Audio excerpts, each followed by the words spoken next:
Sir, Calicut international airport കേരളത്തിലെ ഏക പൊതുമേഖലാ വിമാനത്താവളം, ഏറ്റവും കൂടുതൽ പ്രവാസികൾ ആശ്രയിക്കുന്ന വിമാനത്താവളം, വരുമാനത്തിലെ രാജ്യത്ത് മൂന്നാമത്തെ വിമാനത്താവളം, ഇങ്ങനെ ഒട്ടനവധി സവിശേഷതകളുള്ള ഈ വിമാനത്താവളം പലവിധ പ്രശ്നങ്ങളാൽ വികസന മുരടിപ്പ് നേരിട്ടുകൊണ്ടിരിക്കുകയാണ്.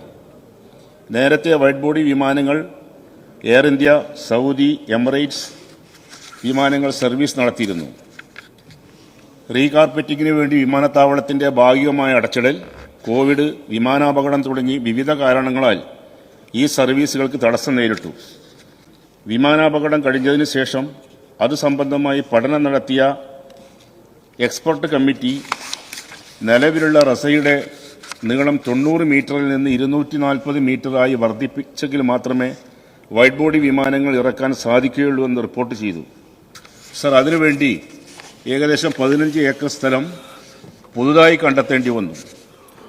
ഈ സ്ഥലം ഏറ്റെടുക്കുന്ന സന്ദർഭത്തിൽ ഈ സ്ഥല വിട്ടുതന്ന ഉടമകളോട് ഇവിടെ ഞങ്ങളുടെ ജില്ലയുടെ മന്ത്രിയായ പ്രിയപ്പെട്ട ബഹുമാനപ്പെട്ട മന്ത്രി അബ്ദുറഹിമാൻ, ഞങ്ങൾ 2 MLA-മാർ, ജനപ്രതിനിധികൾ എല്ലാവരുടെയും മുമ്പിൽ ഈ സ്ഥലം വിട്ടുതരുന്ന ഉടമകൾ പറഞ്ഞത്, ഞങ്ങൾക്ക് ആവശ്യമായിട്ടുള്ള അവശേഷിക്കുന്ന സ്ഥലത്ത് നിർമ്മാണ പ്രവർത്തനങ്ങൾ നടത്താൻ ഞങ്ങൾക്ക് അനുമതി ഉണ്ടാവണം.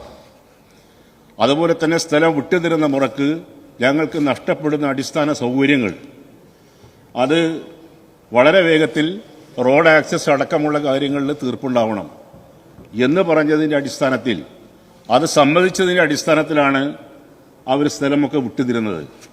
സർ, ഇതുവരെ അതുമായി ബന്ധപ്പെട്ട് ഒരു നടപടിയും സർക്കാരിൻ്റെ ഭാഗത്തുണ്ടായിട്ടില്ല. അവിടെ 15 വീടുകൾ ഈ സ്ഥലം വിട്ടുതന്ന ഭൂവുടമകൾ അവർക്ക് നിർമ്മാണ പ്രവർത്തനങ്ങൾ നടത്താൻ സാധിക്കുന്നില്ല, ഒരു പ്രവൃത്തിയും നടത്താൻ സാധിക്കുന്നില്ല. എയർപോർട്ട് അതോറിറ്റി NOC നിഷേധിക്കുകയാണ്. അപ്പോൾ അടിയന്തരമായിട്ട് ബഹുമാനപ്പെട്ട മുഖ്യമന്ത്രി ആ വിഷയത്തിൽ ഇടപെടണം. മാത്രമല്ല, റോഡ് ആക്സസ് അടക്കമുള്ള സൗകര്യങ്ങൾ അവർക്കൊരു ദ്വീപിൽ കഴിയുന്നത് പോലെയാണ് 10-15 വീട്ടുകാർ. വിദ്യാഭ്യാസ സ്ഥാപനങ്ങൾ, ആരാധനാലയങ്ങൾ, അങ്ങനെ വഴി എവിടെയും പോകാൻ സാധിക്കാത്തൊരവസ്ഥയാണ്. അടിയന്തരമായിട്ട് ആ വിഷയത്തിൽ ഗവൺമെന്റ് ഇടപെട്ട് അവരുടെ പ്രശ്നങ്ങൾ പരിഹരിക്കാൻ യുദ്ധകാലാടിസ്ഥാനത്തിലുള്ള നടപടികൾ ഉണ്ടാവണമെന്നാണ് ആവശ്യപ്പെടുന്നത്. അതോടൊപ്പം തന്നെ ആ എയർപോർട്ട് പരിസരത്ത് താമസിക്കുന്ന തദ്ദേശവാസികൾ ഈ എയർപോർട്ടിൽ നിന്ന് ഒഴുകിപ്പോകുന്ന മലിനജലം അത് അവരുടെ കിണറുകളിലേക്കും വീടുകളിലേക്കും അടിച്ചു കയറുകയാണ്. അപ്പോൾ സയന്റിഫിക് ആയിട്ടുള്ള ഒരു ഡ്രൈനേജ് സിസ്റ്റം എയർപോർട്ട് അതോറിറ്റിയെ കൊണ്ട് ഉണ്ടാക്കുന്നതിന് വേണ്ടിയുള്ള അടിയന്തര നടപടികൾ സർക്കാരിന്റെ ഭാഗത്ത് ഉണ്ടാവണം. എയർപോർട്ട് അതോറിറ്റിയോട് ആ വിഷയം ആവശ്യപ്പെട്ട് അത് പെട്ടെന്ന് ചെയ്യിപ്പിക്കാൻ വേണ്ടിയുള്ള നടപടികൾ സ്വീകരിക്കണം. അതുപോലെ തന്നെ എയർപോർട്ടിൽ പാർക്കിംഗ് ഏരിയയുമായിട്ടുള്ള ബന്ധപ്പെട്ട വിഷയം, അവിടെ കരാറുകാരും യാത്രക്കാരും തമ്മിൽ എപ്പോഴും സംഘർഷമാണ്. അമിതമായ ചാർജുകളൊക്കെയാണ് കാർഗോ ഈ യാത്രക്കാരിൽ നിന്ന്. അതിന് പരിഹാരമുണ്ടാവണം.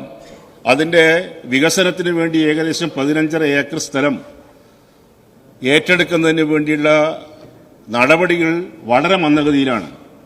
അത് പരിഹരിക്കുന്നതിന് വേണ്ടിയുള്ള നടപടികൾ ഉണ്ടാവണം. സർ, അതുപോലെ തന്നെ ഹജ്ജിന് പോകുന്ന ഹാജിമാർ,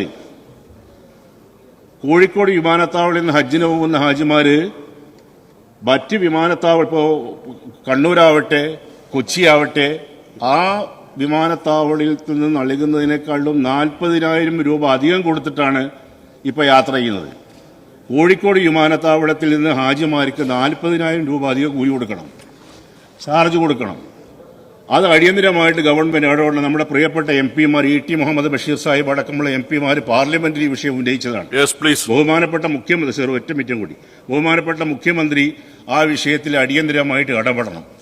ഇതുപോലെയുള്ള തദ്ദേശീയർ അനുഭവിക്കുന്ന വളരെ പ്രയാസകരമായ കാര്യങ്ങൾ, ഈ സ്ഥലം വിട്ടു തന്നു എന്നുള്ളത് കൊണ്ട് അവർ അനുഭവിക്കുന്ന പ്രയാസങ്ങൾ, അതിന് അടിയന്തരമായിട്ട് പരിഹാരം ഉണ്ടാവണം. ഈ റോഡ് ആക്സസ് അടക്കം അവർക്ക് നിർമ്മാണ പ്രവർത്തികൾ തുടങ്ങാനുള്ള അടിയന്തരമായുള്ള നടപടികളടക്കം ഗവൺമെന്റ് വളരെ സജീവമായിട്ട് ഈ വിഷയത്തിൽ ഇടപെട്ട് പരിഹാരം ഉണ്ടാക്കണമെന്നാണ് ഞാൻ ആവശ്യപ്പെടുന്നത്. ബഹുമാനപ്പെട്ട മുഖ്യമന്ത്രിക്ക് വേണ്ടി ബഹുമാനപ്പെട്ട ന്യൂനപക്ഷ ക്ഷേമം, കായികം, വഖഫ്, ഹജ്ജ് തീർത്ഥാടന വകുപ്പ് മന്ത്രി ബഹുമാനപ്പെട്ട അബ്ദുൽ ഹമീദ് MLA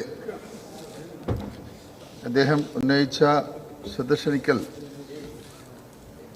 രണ്ട് കാര്യങ്ങൾ അദ്ദേഹം സൂചിപ്പിച്ചു. കോഴിക്കോട് വിമാനത്താവളവുമായി ബന്ധപ്പെട്ട വികസന പ്രവർത്തനങ്ങൾ ത്വരിതപ്പെടുത്തുക, അതോടൊപ്പം തന്നെ അവിടെ ജനങ്ങൾ അനുഭവിക്കുന്ന ചെറിയ പ്രശ്നങ്ങൾക്ക് പരിഹാരം കാണുക എന്നുള്ളതാണ്. അദ്ദേഹം പറഞ്ഞ എയർപോർട്ടുമായി ബന്ധപ്പെട്ട വഴികളുടെ കാര്യത്തിൽ ബഹുമാനപ്പെട്ട ജില്ലാ കലക്ടറുടെ യോഗം കലക്ടറേറ്റിൽ ചേരുകയും ആ പ്രശ്നങ്ങൾക്ക് പരിഹാരം കാണാൻ ജില്ലയിലെ ഡെപ്യൂട്ടി കളക്ടറെ അതിനുവേണ്ടി നിയോഗിച്ചിട്ടുണ്ട്. അദ്ദേഹത്തിന്റെ റിപ്പോർട്ടിന്റെ അടിസ്ഥാനത്തിൽ ആ പ്രശ്നങ്ങൾ പരിഹരിക്കപ്പെടും. അതോടൊപ്പം തന്നെ ഹജ്ജുമായി അദ്ദേഹം പറഞ്ഞ ബന്ധപ്പെട്ട ടിക്കറ്റിങ്ങിന്റെ ഒരു കാര്യം, ഈ കാര്യത്തിൽ കേരള ഗവൺമെന്റ് നല്ല രീതിയിൽ ഇടപെടുന്നുണ്ട്. കഴിഞ്ഞ തവണയും ഇതേ പ്രശ്നം ഉണ്ടായിരുന്നു, അതിലും നമ്മൾ നല്ല രീതിയിൽ ഇടപെട്ടു. ഇത് കേന്ദ്ര ഗവൺമെന്റുമായി ബന്ധപ്പെട്ട ഒരു പ്രശ്നമാണ്. അങ്ങേക്കറിയാം, പ്രവാസികളായിട്ടുള്ള മലയാളികൾ ഇന്ന് അനുഭവിക്കുന്ന ഏറ്റവും വലിയൊരു പ്രശ്നം കൂടിയാണ് ഈ ടിക്കറ്റ് വർധനവുമായി ബന്ധപ്പെട്ട കാര്യങ്ങൾ. കേരളത്തിലെ 2 എയർപോർട്ടുകളിൽ ചാർജ് കുറവാണ്, കോഴിക്കോട് നിന്ന് അധികമാണ്. ഈ വസ്തുത പരിഗണിച്ച് ബഹുമാനപ്പെട്ട കേന്ദ്രമന്ത്രിമാർക്കൊക്കെ തന്നെ നമ്മൾ നേരിട്ട് പോയി കാണുകയും ബന്ധപ്പെട്ട നിവേദനങ്ങൾ നൽകുകയും കത്തയക്കുകയും ഒക്കെ തന്നെ ചെയ്തിട്ടുണ്ട്. ഇന്ന് കോഴിക്കോട് അന്താരാഷ്ട്ര വിമാനത്താവളത്തിന്റെ റെയിൽവേ വികസനത്തിനായി 12.54 ഏക്കർ ഭൂമി ഏറ്റെടുത്ത് 2023 എയർപോർട്ട് അതോറിറ്റി കൈമാറിയിട്ടുണ്ട്. ഇതുകൂടാതെ റെയിൽവേ ലീഡിംഗ് ലൈറ്റും സോളാർ പവേർഡ് ഹസാർഡ് ലൈറ്റും സ്ഥാപിക്കുന്നതിനായി പള്ളിക്കൽ ചേലാമ്പ്ര വില്ലേജുകളിൽ നിന്നും കണ്ണമംഗലം വില്ലേജിൽ നിന്നുമായി 11.56 ഭൂമി ഏറ്റെടുക്കുന്നതിന് ഉത്തരവായിട്ടുണ്ട്. ഭൂമി ഏറ്റെടുക്കലുമായി ബന്ധപ്പെട്ട് സ്ഥലമുടമകൾ ചില ആശങ്കകൾ അറിയിച്ചിട്ടുണ്ട്. ഇക്കാര്യം പരിഗണിച്ചാവും സർക്കാർ ഇതിൽ അന്തിമ തീരുമാനം എടുക്കുക. വിമാനത്താവള വികസനത്തിനായി 2047ഓടെ 436 ഏക്കർ ഭൂമി ഏറ്റെടുക്കുന്നുള്ള മാസ്റ്റർ പ്ലാൻ ലഭ്യമായിട്ടുണ്ട്. മാസ്റ്റർ പ്ലാൻ അനുസരിച്ച് ഏറ്റെടുക്കേണ്ട ഭൂമിയുടെ കാര്യത്തിൽ തുടർ നടപടി സ്വീകരിക്കുന്നതിന് സംയുക്ത പരിശോധന വേണമെന്ന് എയർപോർട്ട് അതോറിറ്റിയുടെ സാങ്കേതിക വിദഗ്ധർ കൂടി ഉൾക്കൊള്ളുന്ന ടീം രൂപീകരിക്കുന്നതിനും എയർപോർട്ട് ഡയറക്ടർ കത്ത് നൽകിയിട്ടുണ്ട്. യാത്രക്കാരുടെ സുരക്ഷിതത്വവും സൌകര്യവും മെച്ചപ്പെട്ട യാത്രാ അനുഭവവും എന്നിവ ഉറപ്പുവരുത്തുന്നതിനായി നിരവധി വികസന പ്രവർത്തനങ്ങൾ ഇതിനകം നടപ്പാക്കിയിട്ടുണ്ട്. യാത്രക്കാർക്ക് കൂടുതൽ സൌകര്യമൊരുക്കുന്നതിനായി ആഗമന കവാടത്തിലും വെസ്റ്റിബ്യൂൾസ് ക്രമീകരിച്ചിട്ടുണ്ട്. 24 അധിക ചെക്കിംഗ് കൌണ്ടർ, പുതിയ ഡൊമസ്റ്റിക് സെക്യൂരിറ്റി ഹോൾഡ് ഏരിയ എന്നിവയും സ്ഥാപിച്ചിട്ടുണ്ട്. കൂടാതെ 32 എമിഗ്രേഷൻ കൌണ്ടറുകൾ, ഇന്റർനാഷണൽ അറൈവലിനായി കൂടുതൽ എക്സിലേറ്റർ നിർമ്മാണം, ഡൊമസ്റ്റിക് അറൈവലുകൾ, കൂടുതൽ ലഗേജ് ബെൽറ്റുകൾ എന്നിവ നിർമ്മാണം പുരോഗമിക്കുകയാണ്.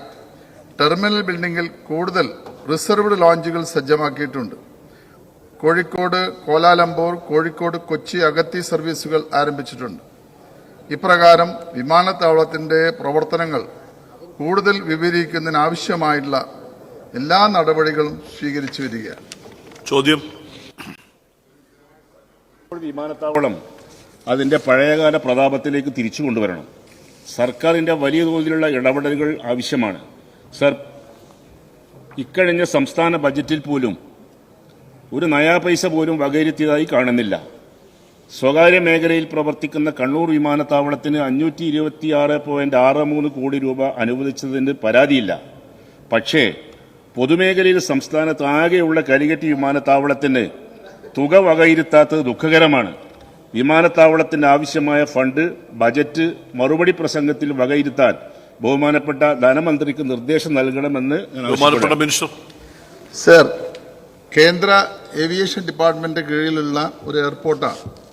സാധാരണയായി ഇത്തരം എയർപോർട്ടുകളുടെ വികസനവുമായി ബന്ധപ്പെട്ടുള്ള കാര്യങ്ങളിൽ ആവശ്യമായ സമയത്ത് സംസ്ഥാന ഗവൺമെന്റിൽ പണം നീക്കിവെക്കാറുണ്ട്. അങ്ങേക്കറിയാം, കഴിഞ്ഞ തവണ റിസ ഏരിയയ്ക്ക് വേണ്ടി സ്ഥലമേറ്റെടുക്കൽ നടപടികൾ ആരംഭിച്ചപ്പോൾ ആ സമയത്ത് തന്നെ ഗവൺമെന്റ് അത് ബഡ്ജറ്റിൽ വകയിരുത്താതെ തന്നെ പണം നൽകുകയാണുണ്ടായത്. അപ്പോൾ അത്യാവശ്യ ഘട്ടങ്ങളിൽ വികസനവുമായി ബന്ധപ്പെട്ട, പ്രത്യേകിച്ച് കോഴിക്കോട് എയർപോർട്ടുമായി ബന്ധപ്പെട്ട കാര്യങ്ങളിൽ കൃത്യമായ നടപടികൾ ഉണ്ടാവുമെന്ന് അങ്ങേ അറിയിക്കുക.